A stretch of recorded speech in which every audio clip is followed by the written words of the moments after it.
번째 사례를 말씀을 드리겠습니다. 미국 사례인데요. 이게 참 재밌는 사례입니다. 미국의 샌 버나르디노에서요, 총기 테러가 났습니다. 부부가 한 14명 정도를 사망을 했습니다. 아마 사상자도 28명 정도가, 그러니까 다친 사람도 한 28명 정도 됐으니까 되게 큰 테러 사건이라 볼 수 있는 것들이죠. 그때 이 용의자가 왜 이 범행을 했는지, 이 용의자의 배우는 누가 있는지 이게 되게 중요하지 않습니까? 근데 용의자가 이제 사용했던 게 바로 이제 아이폰 5C입니다. 근데 패스워드가 걸려 있어요. 이걸 풀어야 됐어요. 그래서 FBI가 이제 애플에 요구했습니다. 이 패스워드를 좀 푸는데 도와달라. 패스워드를 푸는데 도와달라. 또는 이 아이튠스, 이 아이폰의 이 운영체제를 업데이트를 하면서 액세스할 수 있는 방법을 제시를 해달라. 라고 했는데 애플이 거부했습니다. 애플이 거부한 이유는 무엇일까요? 애플은 나는 우리 고객과 세큐리티에 관한 계약을 했고 우리 고객의 정보를 보호할 의무가 있는 사람이다. 나는 그렇게 우리 고객과 약속을 했다. 그래서 비록 이 총기 테러 사건이 정말 큰 사건이지만 그거는 나의 역할이 아닌 것 같다. 그거의 역할은 FBI 수사기관, 법집행기관, 당신들의 역할이다. 당신들이 푸는 것들이지 내가 그걸 협조하기는 어렵다. 라고 해서 FBI는 이렇게 주장하는 것들이죠. 무슨 소리냐. 지금 총기 테러라는 엄청 큰 사건이 있는데 이러한 사건을 해결하는 데 있어서 당연히 기업도 국가의 법집행에 협조해야 되는 거 아니냐. 이런 주장이 서로 오고 갔습니다. 근데 결과적으로 FBI 뜻대로 되질 않았습니다. 그래서 FBI가 법원에 요청을 합니다. 애플이 FBI 수사에 협조하도록 명령을 해달라라고 요청을 하고 법원은 그 요청을 받아서 애플에 다시 명령을 합니다.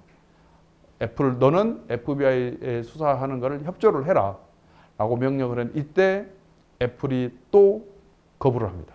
협조할 수 없다. 그건 기업인 나의 몫이 아니다. 그건 수사기관인 FBI 당신의 몫이다. 이렇게 해결이 된 겁니다. 여러분 어떻게 생각하십니까? FBI의 요구에 의해서 애플이 협조를 해줘야 된다고 생각하십니까? 아니면은 그거는 수사기관의 몫이니까 너희들이 하고 기업은 고객과의 시큐리티 보호하는 게 맞겠습니까? 이러한 문제가 아마 우리나라에도 똑같이 적용해서 생각을 해볼 수 있을 거거든요. 우리가 뭐 삼성이나 또는 LG에 이런 걸 요구할 수 있을 거거든요. 과연 그럴 때 그러면 삼성과 LG는 어떻게 의사결정을 해야 될 것인가? 우리 국민들의 생각은 어떨 것인가? 당시에 미국에서도 여론조사를 해보니까요. 이 누가 옳다 그러다에 있어서 두 개에 관한 의견들이 팽팽하게 나타났습니다. 여론조사 결과가.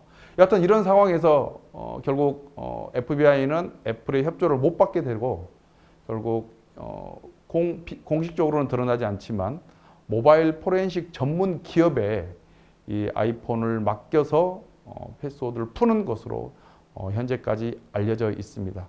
네, 그래서 이렇게 이 총기 테러 사건이라는 큰 사건을 해결하는 데 있어서 이 디지털 포렌식이 되게 중요했고요. 이 디지털 포렌식에서 중요한 기술 중에 하나는 결국 패스워드, 아이폰의 인크립션에 관한 문제, 우리 정보보호가 되게 관련되어 있지 않습니까?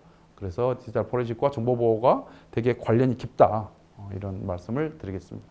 우리나라에도 재미있는 사건이 한번 있었습니다. 2016년도 사건인데요.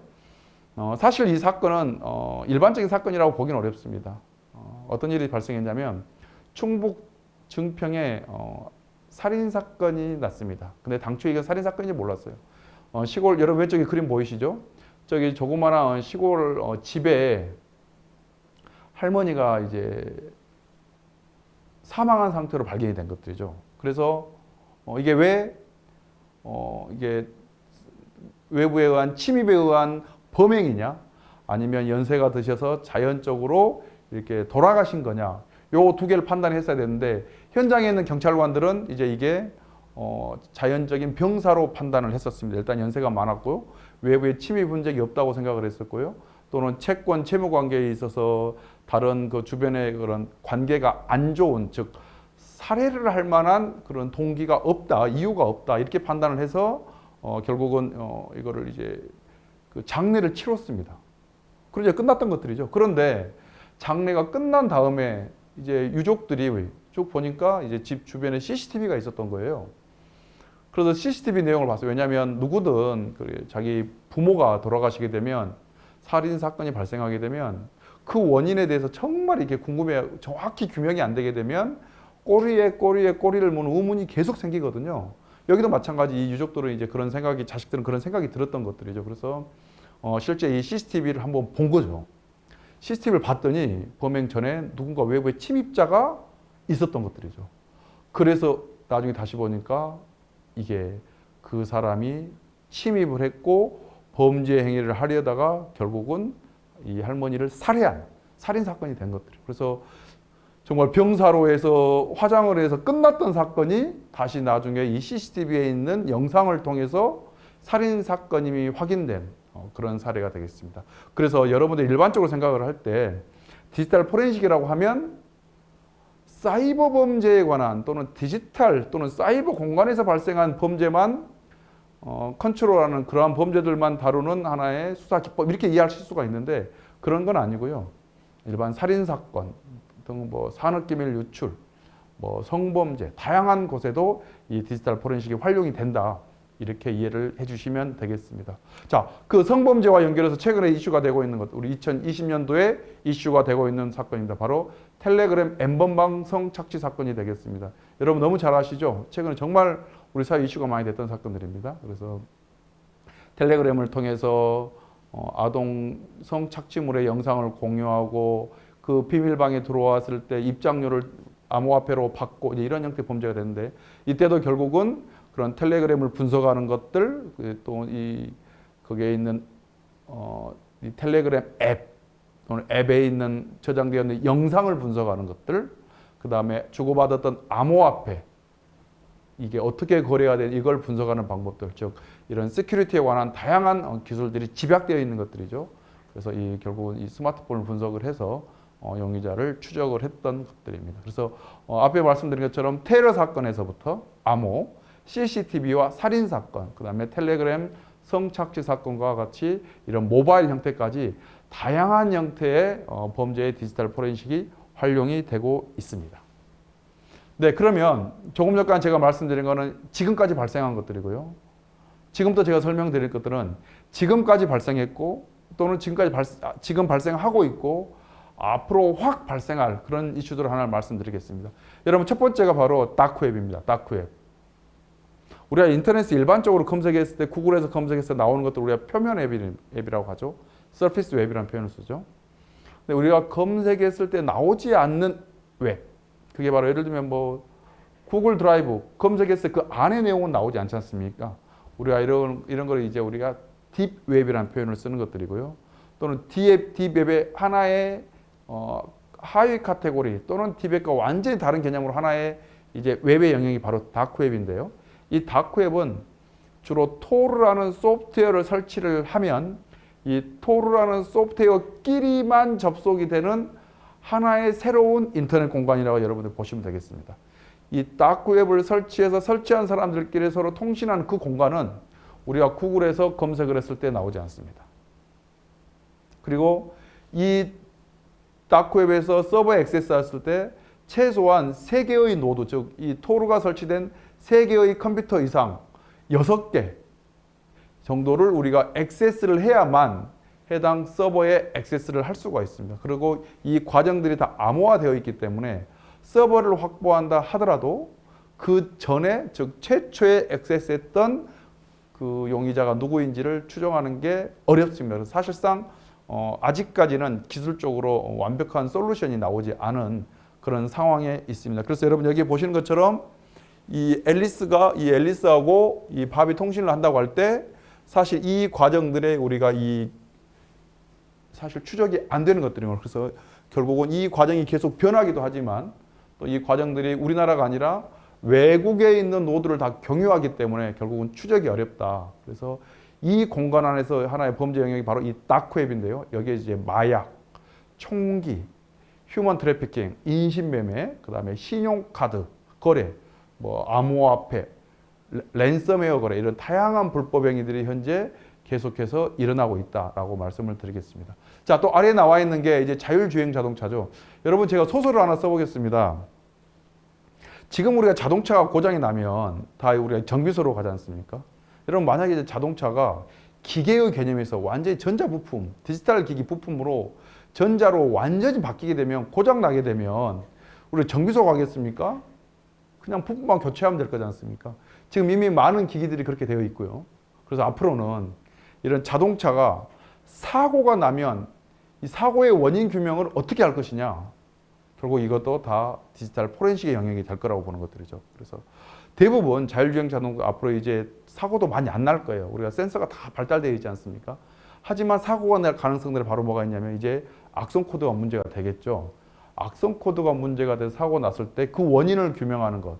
이제 그 몫은 디지털 포렌식 전문가들에게 그 몫이 올 것이다. 그렇게 생각을 하고 있습니다. 또 하나 앞서 몇 번 언급드렸습니다만 암호화폐에 관한 문제 있죠. 암호화폐. 실제 우리가 2008년도에 사토시 나카모토라는 사람에 의한 그 페이퍼 한 장으로 이 비트코인이 만들어졌고 지금 뭐 아마 전 세계적으로 뭐 수천 개의 암호화폐가 이제 거래가 되고 있는데요. 이 암호화폐는 기본적으로 분산 형태로 이루어져 있기 때문에 국가가 사실상 컨트롤하는 게 되게 어렵습니다. 그래서 이게 누가 이 암호화폐의 주인인지를 확인하는 게 되게 어렵죠. 그래서 범죄에 많이 쓰이고 있고요. 앞서 말씀드린 텔레그램 엠번방 사건에서도 암호화폐가 실제 활용이 되어 있고요. 앞으로도 이 암호화폐는 계속 활용이 많이 될 것이다. 그렇게 말씀을 드리겠습니다.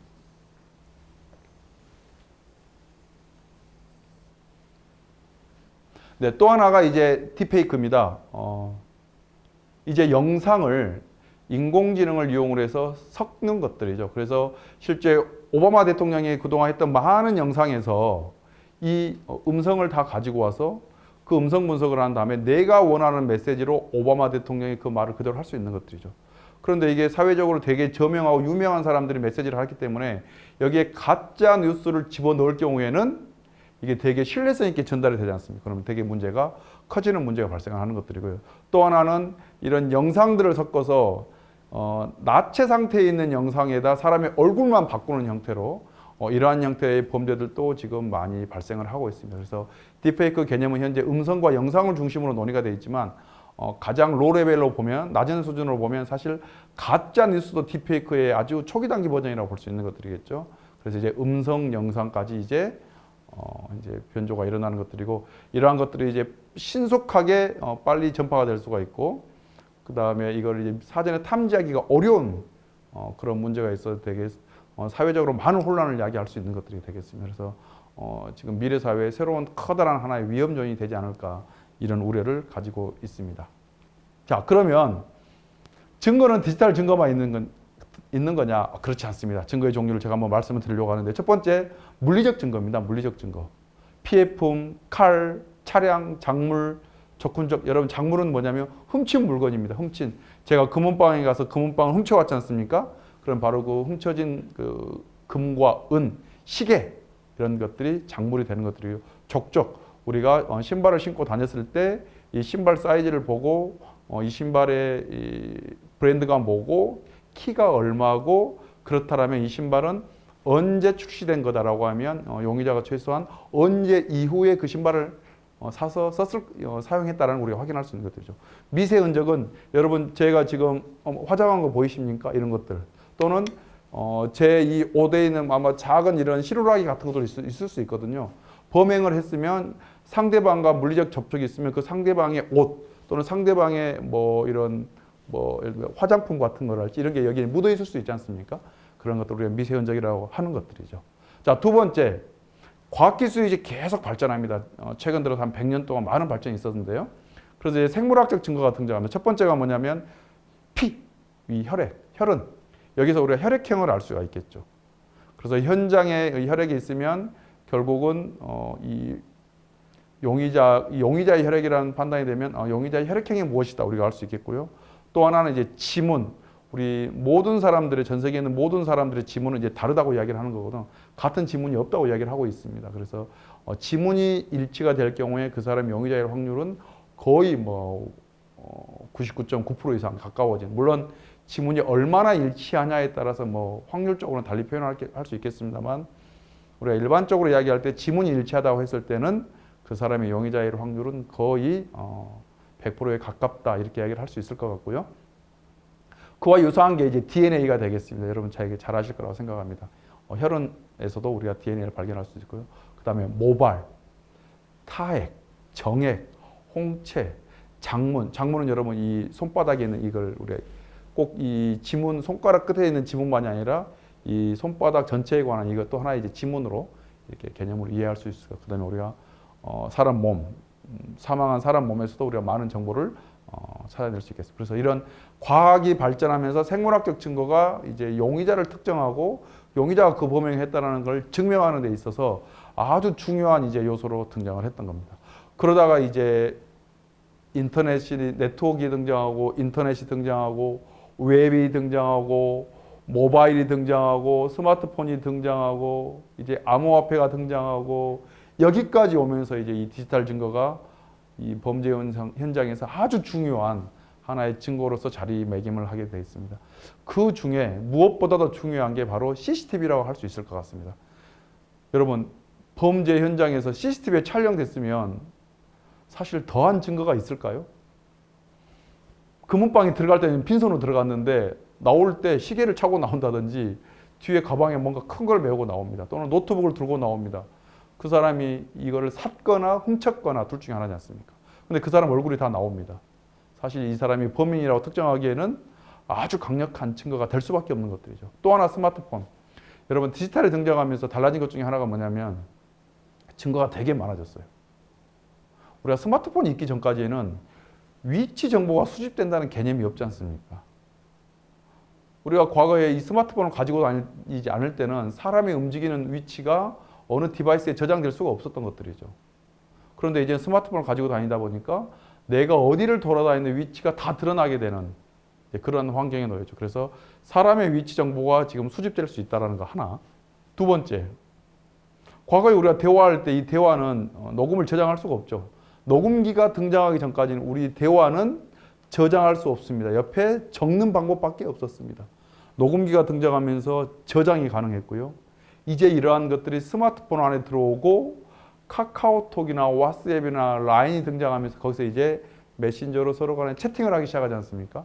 그 모든 대화 내용들이 이제 저장되기 시작한 것들입니다. 그래서 이 스마트폰이 등장하면서 이 위치 정보나 또는 우리가 대화 내용 정확히 표현하면 채팅했던 기록들이 다 남음으로 인해서 수사 현장에서 정말 결정적인 증거를 확보할 가능성이 정말 높아졌고 이제는 그러다 보니까 스마트폰이 CCTV 못지않는 디지털 증거에 있어서 사실상 범죄 수사에 있어서의 증거의 보고다 이런 말을 할 수 있겠습니다.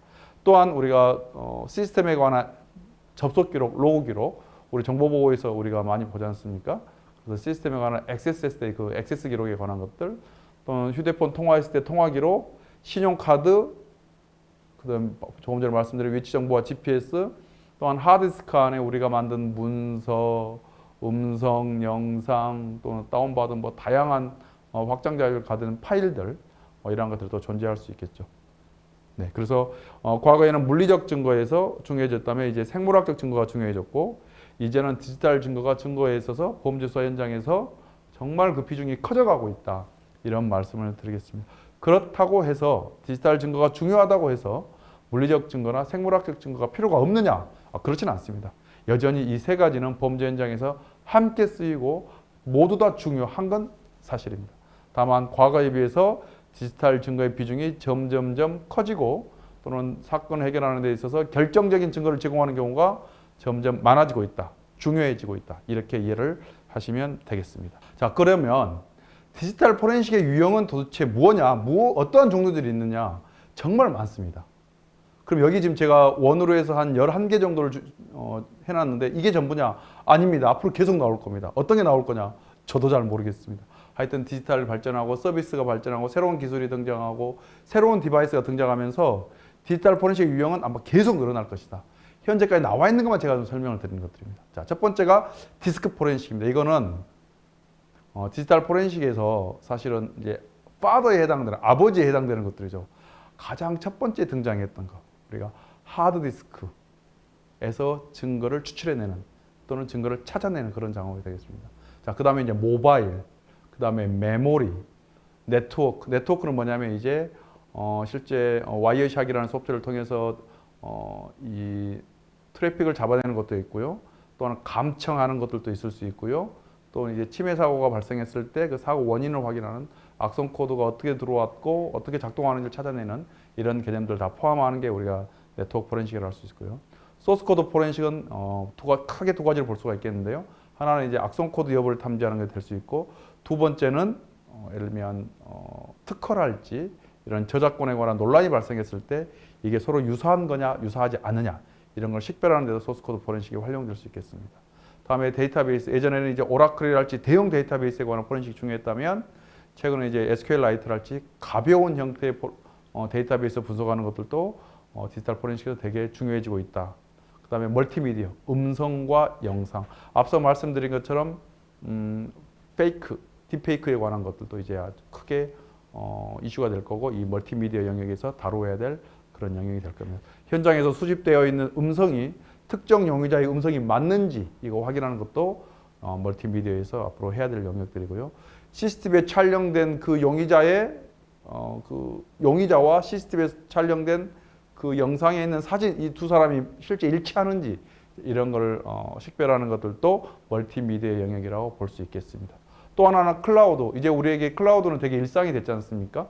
국내에 있는 클라우드는 좀 문제가 없는데요. 해외에 있는 클라우드들은 과연 우리나라가 외국에 있는 서버까지도 데이터를 열어볼 수 있는지 이런 것도 법률적 쟁점도 새로 등장을 하고 있는 그런 상태에 있고요. 그 다음에 공개 출처 정보, 제가 앞서 간단히 설명을 드렸죠. 인터넷에 있는 검색을 통해서, 인터넷에 있는 많은 서비스를 통해서, 인터넷에 있는 카페, 블로그, 페이스북, 트위터 이러한 내용들을 쭉 가지고 분석할 수 있는 것들을 우리가 공개 출처 정보라고 할 수 있고요. 그 다음에 IoT, Internet of Things, 다양한 이제 우리 생활 속에 있는 AI 스피커부터 해서 많은 IoT 장비들에서 어떤 증거를 추출해내는 이런 것들도 디지털 포렌식의 유형이라고 하겠습니다. 그 다음에 하나가 이제 기타 포렌식이라고 되어 있지 않습니까? 이게 이제 저는 이제 어떻게 성장할지 모르겠다는 거죠. 예를 들면 여러분 카 포렌식 용어가 좀 멋있습니까? 이런 것들도 이제 디지털 포렌식 영역을 하나 만들 수 있을 것 같습니다. 드론 포렌식 말이 됩니까? 여러분들 하나 이거 전공으로 한번 삼아볼 수 있겠습니까? 그다음에 암호화폐 포렌식 말 됩니까? 네. 이러한 영역들이 앞으로 이제 계속 하나씩 만들어질 거고, 새로운 하나의 전공 분야로도 만들어질 거고요. 특히 암호화폐 같은 건 여러분 보십시오. 이제는 암호화폐 거래에 대해서 과세를 한다고 지금 정부가 발표를 하고 있거든요. 과세를 한다라고 놓고 보면 이제 이 세금을 부과하기 위해서는 암호화폐 거래가 어떻게 되는지 증명을 해야 되는 것들이거든요. 그럼 이제 디지털 포렌식에서 되게 중요해지는 영역이 될 수밖에 없다. 또 하나는 범죄자들이 암호화폐를 통해서 자금 세탁을 하는 것들인데, 이 자금 세탁에 관한 범죄 행위를 규명하는 데 있어서도 이 암호화폐 포렌식이 큰 역할을 할 것이다. 이런 말씀을 드리겠습니다. 네, 그래서 과거에 디지털 포렌식은 해킹, 악성 코드, 디도스 이런 사이버 범죄에서만 활용이 됐던 것들이거든요. 그러다가 이게 모든 범죄로 확장됐습니다. 제가 앞서 설명 CCTV 그 충북 진천 사건, 증평 사건 말씀드린 것처럼 살인 사건에서부터요, 선거, 뇌물, 사기, 간첩, 국가기밀, 성매매까지 모든 범죄에서 이제 디지털 포렌식이 활용되기 시작했고요. 근데 곰곰이 생각을 해보니까 이 디지털 포렌식이 꼭 수사에만 활용되느냐? 좋아, 출발은 수사에서 했다고 치자. 근데 곰곰이 생각해 보니까 국방에서도 쓸 수 있습니다. 사이버 공격, 사이버 전 활용할 수 있겠죠. 그 다음에 방첩 활동, 침해 사고, 우리 정보보호에서 하는 이 침해 사고에서도 바로 이 디지털 포렌식이 충분히 활용이 될 수 있는 것들이고요. 여러분 수사뿐만이 아니라 민사소송에서도 우리가 범죄에 관련한 것들 소송이 있지만, 또는 민사소송이 나의 재산관계, 계약의 위반에 관한 문제에서 소송을 할 수 있지 않습니까? 그때도 이 디지털 포렌식을 쓸 수 있을 것 같고요. 회계감사, 이제 모든 돈에 관한 회계 처리도 다 이제 디지털 형태로 시스템 안에서 처리가 되고 있지 않습니까? 이런 부분에 있어서 돈을 빼돌렸다든지 횡령했다든지 이런 것들을 우리가 체크할 수 있을 거고요. 그 다음에 침해 사고뿐만이 아니라 정보보안 영역에서도 활용할 수 있을 거고요. 모든 기업에서 자기 소속 직원들의 비위 또는 잘못된 행위에 대한 징계를 해야 되지 않습니까? 바로 이 징계 행위를 할 때도 이 내부 감사에서도 활용될 수 있을 것 같고요. 실제 많은 국가 및 공공기관에서도 이 디지털 포렌식이 활용이 되고 있고요. 실제 감사원에서도 이런 디지털 포렌식에 관한 기능을 만들고 있습니다. 또한 여기 지금 제가 말씀을 자세히 안 드렸는데, 수사도 경찰과 검찰만 있는 것이 아니고요. 우리가 특별사법경찰이라고 있습니다. 그래서 뭐 저작권에 관한 수사는 문화체육관광부의 공무원들이 경찰권을 가지고 있어서 그 죄명에 대해서는 그들이 수사에 관한 권한을 행사를 하는 것들이거든요. 그래서 그러한 영역까지 그렇게 보면 다양한 또 정부 부처 공무원들이 일반 행정 공무원들이 수사에 관한 권한을 행사하는 그런 경우가 많이 있습니다. 그래서 그러한 경우도 활용을 하고 있고요. 그래서 뭐 공정거래위원회, 금융위원회, 중앙선거관리위원회 이런 다양한 이제 국가 공공기관 플러스 그다음에 자치단체에서도 디지털 포렌식을 활용을 하고 있다. 자, 여러분 이렇게 보면 이제 우리 디지털 포렌식을 공부하는 사람들이 사실 나아갈 수 있는 진로에 관한 분야가 되게 다양하다. 여러분들 그런 생각을 가질 수 있을 거라고 생각을 합니다.